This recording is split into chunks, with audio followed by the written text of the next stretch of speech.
नमस्कार, फिर पैसा बोलता है में आपका स्वागत है।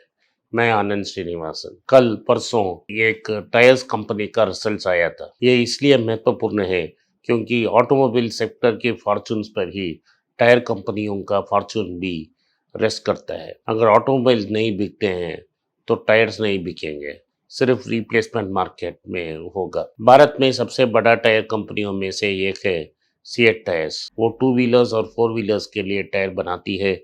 स्पेशली टू व्हीलर्स के लिए ये टायर्स बहुत मशहूर हैं। बहुत सारी एडवर्टाइजमेंट होती है। ये सब एक पुराना कंपनी है और बहुत लाभदायक कंपनी भी है। ये आरपीजी ग्रुप की है। संजीव गोयनका इसकी ओनर है। इस कंपनी ने पहले बार 10 साल में, एक डेकेड में, एक क्वार्टर में लॉस अनाउंस की है। इस क्वार्टर में सीएट टायर्स का लॉस 20 करोड़ रुपया हो गया है। पिछले साल ही क्वार्टर में 132 करोड़ का मुनाफा था। इसके बाद प्राइसेस क्रैश हुआ, लगभग 1038 रुपया तक पहुंच गया ये शेयर्स। सिर्फ ये प्रॉब्लम नहीं है कि ये क्वार्टर में लॉस हो गया, और कुछ अनेक प्रॉब्लम है। पिछले साल कर्ज तो 1160 रुपया में था। कर्ज बढ़ाकर 1000 रुपया बढ़कर 2260 करोड़ तक हो गया। इसका कारण है, मैनेजमेंट बोल रही है कि डिक्लाइनिंग सेल्स है, लॉन्गर वर्किंग कैपिटल फ्लो है, यानी कि जो रॉ मटेरियल से कैश में कन्वर्ट होता है उसमें टाइम और ज़्यादा हो रहा है और उसको तुरंत कैश में नहीं कन्वर्ट हो रहा है। डीलरशिप में ज़्यादा क्रेडिट देने की संभावना है। इस लॉस का प्राइमरी कारण है कि इनपुट कमोडिटी प्राइसेस की दाम बहुत बढ़ रही है। टायर का मेन कंपोनेंट नेचुरल रबर है और नेचुरल रबर का प्राइस बहुत ज़्यादा ऊपर हो चुका है और वो रबर को टायर में बदलने के प्रोसेस में प्रोसेसिंग कॉस्ट वही रहा है, लेकिन इनपुट प्राइस ज़्यादा होने से टायर का दाम भी बढ़ रहा है। लेकिन ग्राहक टायर तो नहीं खरीद रहे हैं और टू व्हीलर्स नहीं खरीद रहे हैं।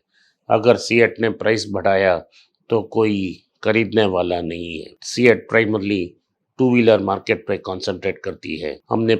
मैंने आपको विश्लेषण दे दिया है। 10 साल में ये सबसे बुरा सेल्स रहा ये पिछले 12 महीनों में। ये 12 महीनों में 10.8 मिलियन यूनिट्स ही बिकी है। ये 2018 मिलियन टू व्हीलर सेल कम होकर 10.8 मिलियन तक नीचे आ गया है।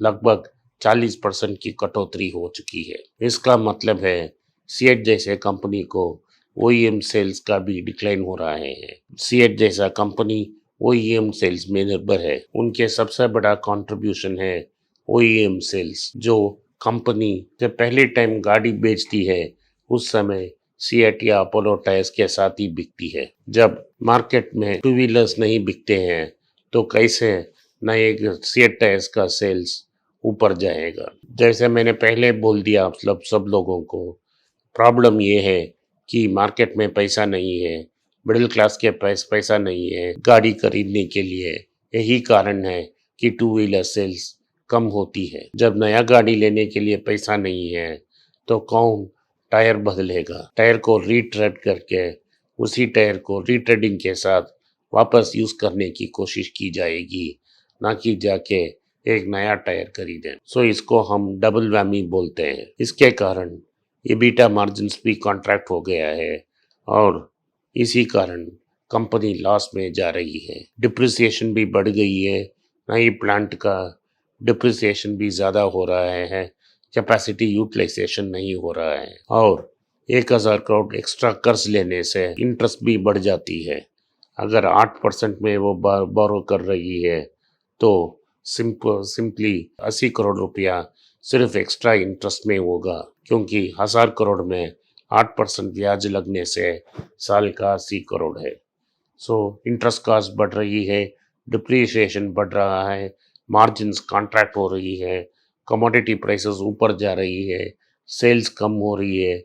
इन सब कारण के कारण सीएट का परफॉर्मेंस इतना ठीक नहीं रहा। 10 साल में ये पहले बार ऐसा हो गया कि सीएट की में एक क्वार्टरली लॉस हो गई है। 10 साल लगातार प्रॉफिट बनाने वाले कंपनी इस क्वार्टर में लॉस हो गई है। टायर्स में और लिस्टेड कंपनियां हैं जैसे जेके टायर्स, और अपोलो टायर्स। सीएट की रिजल्ट्स ये संकेत देती हैं जी जेके टायर्स और अपोलो टायर्स में भी प्रॉब्लम होगी, क्योंकि रिप्लेसमेंट मार्केट ठीक नहीं है। नई सेल्स के लिए तो ओईएम मार्केट की डिमांड नहीं है। जो फॉरेन ब्रांड्स हैं जैसे मिशेलिन और कॉन्टिनेंटल, ये तो सिर्फ रिप्लेसमेंट मार्केट में डिपेंडेंट है।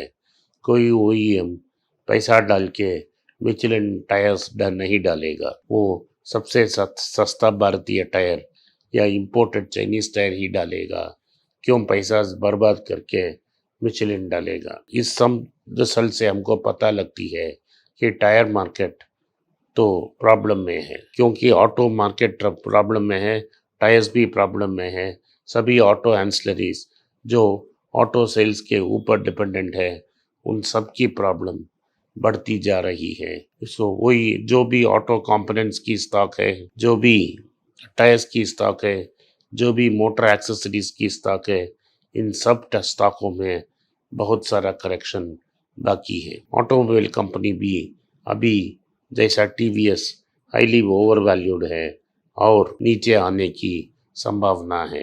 इन सबको नज़र में रखते हुए ये बेहतर होगा कि आप टायर स्टॉक्स को कम्प्लीटली अवॉइड करें, ऑटो कंपोनेंट स्टॉक्स को अवॉइड करें और ऑटो सेक्टर को ही अवॉइड करें। अभी आईसीआईसीआई ने एक ऑटो इंडेक्स फंड लॉन्च किया था। इससे आप कितना दूर रह सकते हैं, दूर रहिए, क्योंकि ये मार्केट अभी ठीक वो नहीं होने वाला है। मैं सेबी रजिस्टर्ड एडवाइजर नहीं हूँ।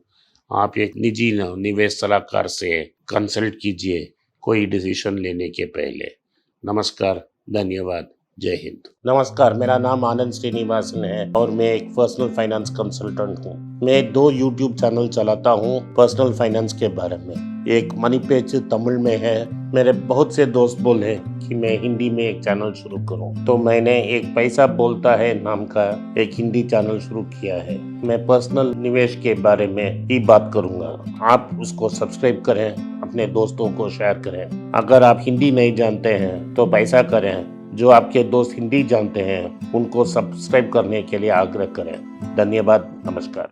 निवेश का बारे में, शेयर मार्केट का बारे में हर दिन हम अपडेट करेंगे पैसा बोलता है हिंदी चैनल में। आप लाइक करिए, शेयर करिए, सब्सक्राइब करिए।